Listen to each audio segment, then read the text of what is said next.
Hello everyone, स्वागत है आप सभी लोगों का द बायोटॉप यूट्यूब चैनल्स के ऊपर। लास्ट जो हमारी बातें हो रही थी वो हमने डायरेक्ट रिपेयरिंग सिस्टम पे बात कर ली थी। जो अभी हम बात करने जा रहे हैं वो हमारा नेक्स्ट रिपेयरिंग सिस्टम, जिसको हम एक्सीजन रिपेयरिंग सिस्टम के नाम से जानते हैं, उसके बारे में बात करेंगे कि एक्सीजन रिपेयरिंग सिस्टम किस एंजाइम की वजह से होता है, कितने टाइप्स का होता है, उन सभी के ऊपर है वो हमारी बातें रहेगी। तो सबसे पहले बात करें तो एक्सीजन रिपेयरिंग सिस्टम में सबसे पहले हम पढ़ते हैं वो हमारे पास आता है मिसमैच रिपेयरिंग सिस्टम। यानी टोटल बात कहूँ तो मिसमैच रिपेयरिंग सिस्टम हो, चाहे हमारे पास बेस एक्सीजन रिपेयरिंग सिस्टम हो, या चाहे हमारे पास न्यूक्लियोटाइड एक्सीजन रिपेयरिंग सिस्टम हो, कोई सा भी रिपेयरिंग सिस्टम हो, किसी सिस्टम के ऊपर हमें बात करनी हो, उनमें सबसे पहले हमें ध्यान यही रखना है कि एक्सीजन रिपेयरिंग सिस्टम एक ऐसा रिपेयरिंग सिस्टम है जो क्या करता है, डीएनए के अंदर कट को खोज करेगा, और जैसे ही डीएनए के अंदर कट खोज हुआ और कट लगने के बाद ही हमारे पास क्या होगा, वहाँ पर डीएनए का फॉर्मेशन है वो हमें देखने को यहाँ पर मिलेगा। या डीएनए के अंदर जो भी रिपेयर डैमेज हुआ है उसको हमें क्या करनी है, यहाँ से रिमूव करना है। यानी कहूँ तो डीएनए पर क्या होगा, डीएनए पर कट खोज होगा, कट लगेगा। और वो कट हमेशा ही कैसा लगेगा उसके ऊपर ध्यान रखना। तो ये कट हमेशा ही आपका कैसे लगेगा, सिंगल स्ट्रैंड कट है वो लगेगा, डबल स्ट्रैंड कट है वो यहाँ पर नहीं लगेगा। तो सबसे पहले यही बात है, सिंगल स्ट्रैंड कट कौन खोज करता है, कौन से रिपेयरिंग सिस्टम में हम पढ़ते हैं, तो एक्सीजन रिपेयरिंग सिस्टम में पढ़ते हैं। और हाँ, सबसे पहले एक्सीजन रिपेयरिंग सिस्टम में सबसे पहले रिपेयरिंग सिस्टम की मैं बात करूं तो वो हमारे पास आता है कौन सा, हमारा mismatch repairing system. Mismatch repairing, mismatch repair के ऊपर है वो हमें बात करनी है। तो इसको यदि मैं कहूँ तो नॉर्मली कहूँ तो हम ये भी कह सकते हैं कि मिसमैच रिपेयरिंग सिस्टम कब किया जाता है, तो ये पोस्ट रेप्लिकेशन यानी रेप्लिकेशन होने के बाद में भी किया जा सकता है। इसलिए इसका नाम होता है हमारे पास कौन सा, आपका पोस्ट रेप्लिकेशन रिपेयरिंग सिस्टम। हम बेस मिसमैच रिपेयरिंग सिस्टम को किस नाम से जान सकते हैं, post repairing system. Post repairing system के साथ साथ इसको हम स्लिपेज एरर के नाम से भी यहाँ पर जाना जा सकता है कि हमारे पास देखने को मिल सकता है कि जो न्यूक्लियोटाइड हैं वो किसी जगह से अपनी जगह से स्लिपेज हो गए और स्लिपेज को एरर कोज करेगा, तो इसलिए हम उसे क्या कह सकते हैं, स्लिपेज एरर के नाम से भी जाना जा सकता है। या वहाँ जहाँ स्लिपेज एरर जहाँ पे हुआ है वो वहाँ पे जहाँ पे सही किया जाएगा वो हमारे पास कौन सा हो जाएगा, आपका मिसमैच रिपेयरिंग सिस्टम हो जाएगा। तो इन सभी के ऊपर हम स्टार्ट करते हैं। तो ध्यान रखना, मिसमैच रिपेयरिंग सिस्टम है वो सेल साइकिल की जो हमारे पास एस फेज होती है उस फेज में ये रेप्लिकेशन, ये रिपेयरिंग सिस्टम है वो किया जाता है। एस फेज में ये रिपेयरिंग सिस्टम होगा। और क्या क्या काम होगा इसका, तो ध्यान रखना कि जो हमारे पास रॉन्ग न्यूक्लियोटाइड जो भी आ गया, यानी गलत न्यूक्लियोटाइड जो इंटर हो गया, तो गलत न्यूक्लियोटाइड को क्या किया जाएगा, यहाँ पर रिमूव किया जाएगा। रॉन्ग न्यूक्लियोटाइड क्या होगा, आपका रिमूव होगा। अब अगर इसकी और सिस्टम की बात करूं तो ध्यान रखना कि मिसमैच रिपेयरिंग सिस्टम में हमारे पास क्या देखने को मिलेगा, आपको 3 टाइप्स की प्रोटीन्स हैं वो हमें यहाँ पर रिक्वायर्ड होगी। 3 type proteins are required in mismatch repairing system. कौन कौन सी है वो हम बात करेंगे। तो सबसे पहले ध्यान रखना कि यहाँ पर हमारे पास म्यूट एच है, वो हमारे पास एक प्रोटीन होती है वो काम करती है। दूसरी प्रोटीन रिक्वायर होगी वो है म्यूट एस की। तीसरी प्रोटीन है वो हमारे पास रिक्वायर होती है, वो ध्यान रखना कौन सी है, म्यूट एल प्रोटीन है। यानी टोटल कहूँ तो यहाँ पर हमारे पास ये 3 प्रोटीन्स हैं। इन्हीं 3 प्रोटीन्स के ऊपर मुख्यतः हमें क्या करनी है, अपनी बातें हैं वो करनी है कि इन प्रोटीन्स की ज़रूरत हमें कहाँ कहाँ पर होती है, किस तरह से ये किया जाएगा, कैसे होता है, उन सभी के ऊपर है वो हमें बात करनी है। तो सबसे पहले ध्यान रखना म्यूट एस क्या काम करता है, तो ये ध्यान रखना कि डीएनए के अंदर जो हेमीमिथाइलेशन होता है उसको रिकॉग्नाइज करने का काम है वो यहाँ पर किया जाएगा। तो ध्यान रखना, रिकॉग्नाइज हेमीमिथाइलेटेड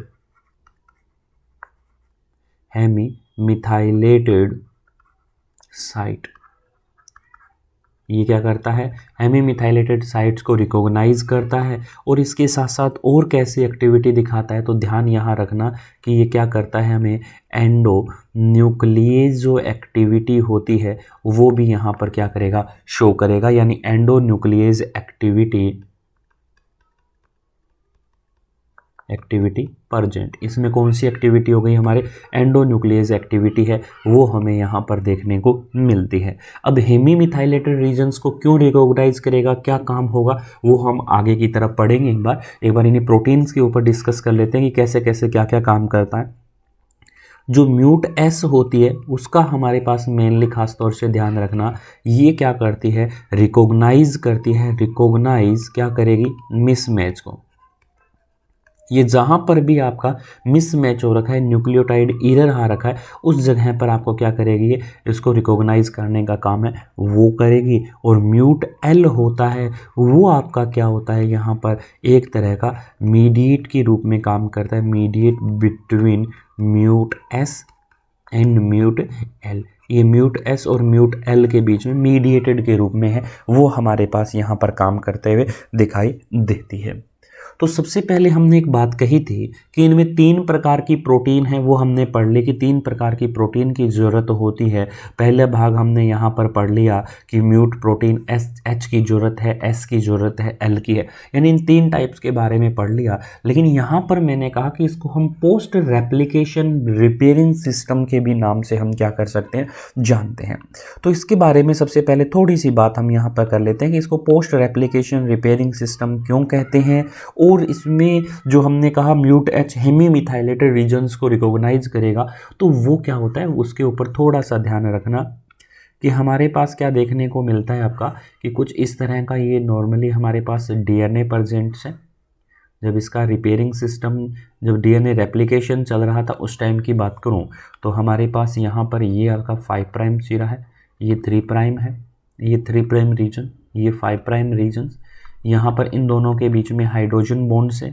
जैसे इनका रिपेयरिंग सिस्टम या रेप्लिकेशन हुआ, तो रेप्लिकेशन होने के दौरान हमें क्या देखने को मिला कि ये आपका पुराना वाला स्टैंड टेम्पलेट स्टैंड है, उसी तरह से ये आपका क्या हो गया, टेम्पलेट स्टैंड हो गया। दोनों स्टैंड अलग अलग हो गए और ये किस किस के साथ ऐड हो गया, तो ये हमारे पास मान लीजिए नया स्टैंड जो ग्रीन कलर का बना है, एक बाहर की तरफ और एक अंदर की तरफ, उनका फॉर्मेशन हो गया। ये 5 प्राइम, ये 3 प्राइम स्टैंड बन गया, ये 3 प्राइम, ये 5 प्राइम स्टैंड बन गई। यहाँ 5 प्राइम है, ये 3 प्राइम, ये 3 प्राइम, और ये कौन सा हो गया आपका 5 प्राइम हो गया। यानी टोटल कहूँ तो एक डीएनए स्टैंड आपके पास यहाँ पर हमें ये देखने को मिला रेप्लिकेशन के दौरान, एक हमें ऊपर वाला स्टैंड है वो हमें देखने को मिला। इनके बीच में हमारे पास टोटली क्या है, ये सारा हाइड्रोजन बॉन्ड प्रेजेंट है। ब्लैक वाला है वो आपका टेम्पलेट है, ग्रीन वाला है वो क्या हुआ, न्यू फॉर्मेशन स्टैंड है। अब जब ये डीएनए रेप्लिकेशन हो गया, 2 स्टैंड बन गया, तो इन डीएनए स्टैंड में क्या होता है कि एक्टिविटी होती है, ध्यान रखना प्रूफ रीडिंग एक्टिविटी है वो यहाँ पर प्रेजेंट रहती है।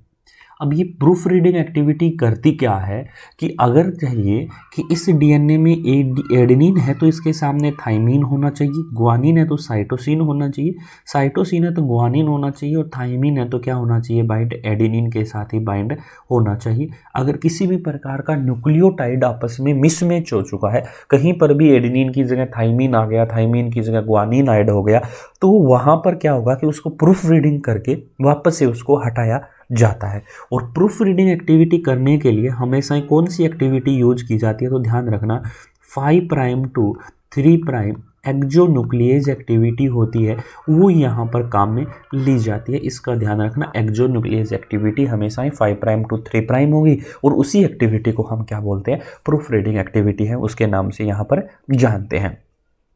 जैसे ही प्रूफ रीडिंग एक्टिविटी हुई, होने के बाद में हमें क्या देखने को मिलेगा, चाहे वो आपके पास ओल्ड टेम्पलेट स्टैंड हो, चाहे वो आपके पास न्यू फॉर्मेट स्टैंड हो, इन दोनों के अंदर जैसे ही प्रूफ रीडिंग एक्टिविटी आपकी कंप्लीट हो जाती है, कंप्लीट होने के बाद में एक सीक्वेंस पाई जाती है, उस सीक्वेंस को कहते हैं हम यहाँ पर GATC सीक्वेंस। वो आपकी 5 प्राइम पे भी प्रेजेंट रह सकती है, वो आपकी 3 प्राइम पे भी रह सकती है, वो आपकी 3 प्राइम या 5 प्राइम पे भी रह सकती है, कहीं पर भी रह सकती है। लेकिन उस सीक्वेंस का नाम क्या होता है? GATC। और उसी तरह से कहूँ तो GATC कहीं पर भी आपकी सीक्वेंस है वो प्रेजेंट हो सकती है। जैसे ही इनमें प्रूफ रीडिंग एक्टिविटी कंप्लीट होती है, होने के बाद में GATC सीक्वेंस है, चाहे वो टेम्पलेट स्टैंड हो, चाहे वो आपका नॉन टेम्पलेट स्टैंड हो, दोनों स्टैंड्स के ऊपर जो GATC सीक्वेंस होगी उन पे क्या ऐड कर दिया जाएगा? आपका CH3 यानी मिथाइल ग्रुप ऐड कर दिया जाएगा। कब किया जाएगा? तो ध्यान रखना, रेप्लिकेशन होने के बाद में ये रिपेयरिंग सिस्टम की जाएगी। रिपेयरिंग सिस्टम क्या, सॉरी, ये मिथाइलेशन आपका ऐड किया जाएगा। तो यहाँ पर क्या हो गया? GATC सीक्वेंस के ऊपर हमें मिथाइल कब देखने को मिला? रेप्लिकेशन आपका कंप्लीट हो गया, और रेप्लिकेशन कंप्लीट होने के बाद में जो प्रूफ रीडिंग एक्टिविटी होती है उसमें हमें GATC के अंदर आपको क्या देखने को मिलता है? ये मिथाइल ग्रुप लग गया। अब मिथाइल ग्रुप क्यों लगा, इसका रीजन समझिएगा कि मिथाइल ग्रुप रीजन्स लगने का रीजन यही है कि जहाँ जिस स्टैंड पर मिथाइल ग्रुप होगा और उस स्टैंड के अंदर हमें कोई भी एरर नहीं देखने को मिलेगा। यानी अगर वो स्टैंड एररलेस हो गया तो उसके ऊपर हम एक टैग लगा देंगे, वो हमारा टैग क्या है? CH3 यानी मिथाइल ग्रुप। जिस स्टैंड के ऊपर मिथाइल ग्रुप नहीं होगा, इसका मतलब ये हुआ कि उस स्टैंड में क्या है? हमारा कोई ना कोई मिसमैच है, कोई ना कोई एरर है, इसी वजह से इसके ऊपर क्या नहीं लगा है? यहाँ हमारे पास है CH3 या मिथाइल ग्रुप नहीं लगा है। आगे होगी बात समझ में। तो ये मिथाइल ग्रुप हमेशा जिस स्टैंड पे लगता है या जिस साइट पे लगता है उस सीक्वेंस का नाम है guanine adenine thymine cytosine sequence. लेकिन ध्यान रखना, मिथाइल ग्रुप जिस न्यूक्लियोटाइड के साथ अटैच होगा वो न्यूक्लियोटाइड हमेशा ही हमारे पास कौन सा रहेगा? आपका एडेनिन मिथाइल है, एडेनिन ग्रुप है वो रहेगा, एडेनिन न्यूक्लियोटाइड के ऊपर आपका मिथाइल ग्रुप है वो बाइंड होगा। ठीक है। अब क्या हुआ कि इसके बाद में जैसे ही मान लो नेक्स्ट एस फेज के अंदर हमारे पास क्या होगा? DNA का रेप्लिकेशन होगा। जैसे ही रेप्लिकेशन होगा तो ऊपर वाला स्टैंड अलग होगा, टेम्पलेट के रूप में काम करेंगे दोनों, इन दोनों का रेप्लिकेशन अलग होगा। ये अपने जाके 2 स्टैंड से 4 स्टैंड का फॉर्मेशन करेंगे, ये भी अलग करेंगे, 2 से कितना बनाएंगे? 4 बनाएंगे। अगर 2 है तो दोनों पे क्या है? मिथाइल ग्रुप, इस पे भी मिथाइल ग्रुप है, इस पे भी मिथाइल ग्रुप, यानी दोनों स्टैंड पर हमारे पास किसकी अब नहीं है? एरर नहीं है। अब जैसे ही मैं एक स्टैंड को और लेता हूँ, जैसे ही मान के चलिए कि हमारे पास ये एक स्टैंड हमने लिया, यानी ये स्टैंड हमारे पास हो गया। अब उसी तरह से दूसरे की बात करूं तो हमारे पास दूसरा स्टैंड है वो यहाँ पर आ गया, उसका DNA रेप्लिकेशन से वो हमारे पास अब देखने को मिलेगा। जैसे ही हमारे पास यहाँ आया यानी रेप्लिकेशन हुआ तो ये उसका 5 प्राइम सिरा, ये 3 प्राइम सिरा, ये 5 प्राइम, ये 3 प्राइम, उसको प्राइमर के टेम्पलेट के रूप में यूज़ किया, और टेम्पलेट बनने के बाद में हमारे पास यहाँ पर क्या होगा? नया स्टैंड का फॉर्मेशन है वो होगा। अब हमने यहाँ पे रेड कलर का क्या बना दिया है? आपका नया स्टैंड का फॉर्मेशन कर दिया है। बाकी ब्लैक और ग्रीन है वो कैसे हैं? टेम्पलेट स्टैंड है वो हमारे पास है। यानी ये हमारे पास कौन सा स्टैंड आ गया आपके पास यहाँ पर? अब ये हमारे पास है वो टेम्पलेट स्टैंड है। ये नीचे वाला है वो भी हमारे पास कैसा है? आपका टेम्पलेट स्टैंड है। बाकी है ये दोनों न्यू, ये हमारे पास कैसे हैं? न्यू सिंथेसिस स्टैंड है या सिंथेसाइज्ड स्टैंड है। अब क्या देखने को मिला कि ऊपर वाले स्टैंड में यहाँ पर कहीं पर भी GATC सीक्वेंस के ऊपर क्या होगा? CH3 ग्रुप होगा। यहाँ पर भी क्या होगा? GATC सीक्वेंस के ऊपर CH3 होगा, क्योंकि ये टेम्पलेट थे। अब जो नए बनने वाले जितने भी स्टैंड आए हैं उनको अंदर हमें क्या देखने को मिलेगा? आपका कि जो नए बनने वाले स्टैंड जितने भी हमारे पास यहाँ पर देखने को मिले हैं उन नए बनने वाले स्टैंड पर क्या नहीं होगा? आपका CH3 ग्रुप है वो नहीं होगा। अब CH3 ग्रुप नहीं होगा तो हमें अब क्या देखने को मिलेगा कि इस स्टैंड में यानी जो रेड आया है, रेड बनने वाला है, न्यू स्टैंड बनने वाला, न्यू सिंथेसाइज स्टैंड है, उसमें क्या है? एरर है। तो अब हमें क्या करना है, मिसमैच रिपेयरिंग सिस्टम करनी है। मिसमैच रिपेयरिंग सिस्टम में क्या होगा कि हमने देखा कि इसमें हमें म्यूट एच, म्यूट एल और म्यूट एस प्रोटीन होती है, और म्यूट एच के बारे में हम देख रहे हैं कि ये क्या करता है, मिथाइल ग्रुप को रिकॉग्नाइज करेगा। तो हम इतना तो जरूर मान सकते हैं कि यदि मान के चलो ऊपर वाले में guanine, adenine, cytosine, thymine, adenine, cytosine, guanine, adenine sequence है, और नीचे वाले में मान लो cytosine, thymine, guanine, adenine, guanine, cytosine और थाइमिन है। अब हमें मिसमैच कहाँ पर देखने को मिला कि हमारे पास ये एडेनिन के सामने आपका अब क्या आ गया है, गुआनिन आ गया है।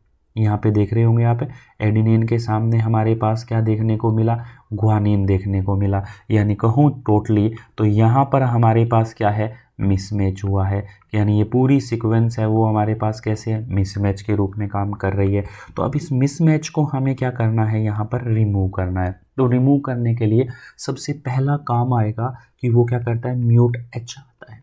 म्यूट एच आकर ये देखता है कि मिथाइल ग्रुप किस स्टैंड के ऊपर लगा हुआ है। यानी टोटली मैं इनको रिमूव कर दूं, इनका तो अभी नया, ये तो अलग स्टैंड के रूप में काम करेंगे। तो अब मैं इतना कहूं कि हमारे पास ये स्टैंड में जो एरर है, ये एरर को रिकॉग्नाइज करने का काम कौन करेगा, सबसे पहले म्यूट एच आएगा। और म्यूट एच आपका आकर सबसे पहले जिस साइट पर बाइंड होगा वो साइट आपकी कौन सी रहेगी, यहाँ पर हमारे पास GATC सीक्वेंस है, वो यहाँ पर आपकी ये बाइंड होगा। यानी टोटली कहूँ तो यहाँ पर कौन हो गया आपका, म्यूट एस है, वो आपका यहाँ पर क्या हो गया है, बाइंड हो गया है। यहाँ पर कौन सा बाइंड हो गया, म्यूट एच बाइंड हो गया। इसने रिकॉग्नाइज कर लिया कि मिथाइल ग्रुप जिस स्टैंड पे है उसमें एरर नहीं है, जिस स्टैंड में नहीं है उसमें हमारे पास क्या देखने को मिलता है, आपका एरर देखने को मिलेगा। यानी एरर वहीं पर होगा।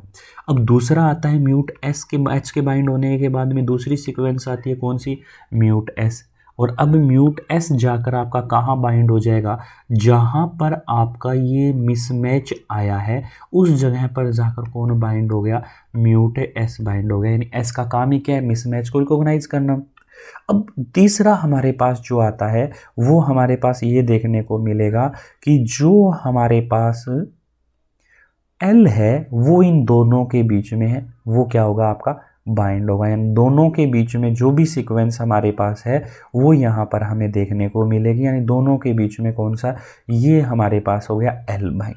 यानी इस जगह पर कौन सा बाइंड हो गया आपके पास, अब म्यूट एल है वो बाइंड हो गया। जैसे ही तीनों सीक्वेंस हो गई, एच आपका मिथाइल ग्रुप पे बाइंड हो गया, एस आपका मिसमैच पे बाइंड हो गया, रिकॉग्नाइज कर लिया। एल ने क्या किया, एस से, एच और एस एल के बीच में रिकॉग्नाइज कर लिया, आपस में सिग्नल को ट्रांसफर करने का काम कर दिया। अब यहाँ पर क्या होगा, हमें एंडो न्यूक्लियेज एक्टिविटी देखने को मिली।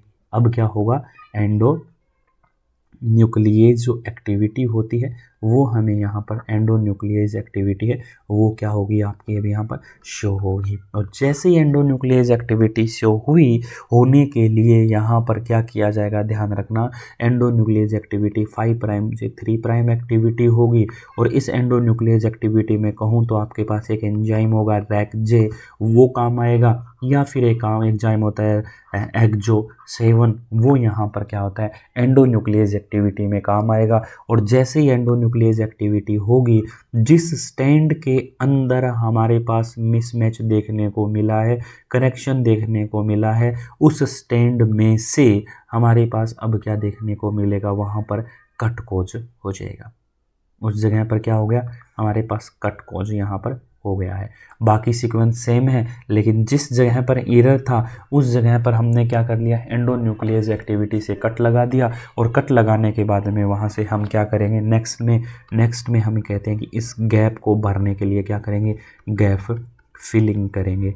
और गैप फिलिंग के लिए हमेशा ही ध्यान रखना कौन सा एंजाइम आएगा, प्रोकैरियोटिक में DNA पॉलीमरेज 3rd यूज होगा। और जैसे ही DNA 3rd यूज हुआ, उसने क्या कर दिया, आपका गैप को थोड़ा सा भर दिया। उसके बाद में आपका कौन एंजाइम आएगा, ध्यान रखना, DNA लाइगेज आएगा, जो क्या करता है, निक को सील करता है। यानी आपस में इन सिरों को जो यहाँ पे स्पेस बचा है उन दोनों को आपस में जोड़ने का काम करेगा। और जो एडिनिन के सामने ग्वानिन आया उसकी जगह किसको जोड़ देगा, आपका थाइमिन को यहाँ पर जोड़ देगा। और जैसे ये सीक्वेंस जोड़ी हमारे पास अब क्या हो जाएगा, जहाँ पर भी GATC सीक्वेंस इसमें है या फिर यहाँ पर है आपकी GATC सीक्वेंस, उन GATC सीक्वेंस में क्या कर दिया जाएगा, इसको चेक करके मिथाइल ग्रुप लगा दिया जाएगा, ताकि इसमें भी अब क्या नहीं है हमारे पास प्रूफ एरर नहीं है। और एक चीज़ और ध्यान रखना कि जिस स्टैंड में GATC सीक्वेंस पर मिथाइल ग्रुप नहीं होता, एब्सेंट होता है, उसको सीक्वेंस को रेप्लिकेशन के लिए भेजा नहीं जाता है, वो रेप्लिकेशन नहीं करेगा। ध्यान रखना, जिस स्टैंड में GATC सीक्वेंस पर होगा उसी का ही रेप्लिकेशन होगा, क्योंकि GATC का मतलब है उसके ऊपर प्रूफ का सबूत, स्टैंप लगाना कि इसमें अब कोई भी एरर है वो नहीं है। तो ये हुआ हमारे पास कौन सा, आपका मिसमैच रिपेयरिंग सिस्टम। वीडियो अच्छा लगा हो तो लाइक करना, शेयर करना, कमेंट करना। नेक्स्ट हम मिलेंगे आपसे अपने न्यूक्लियोटाइड एक्सीजन रिपेयरिंग और बेस एक्सीजन रिपेयरिंग सिस्टम के साथ। Thank you.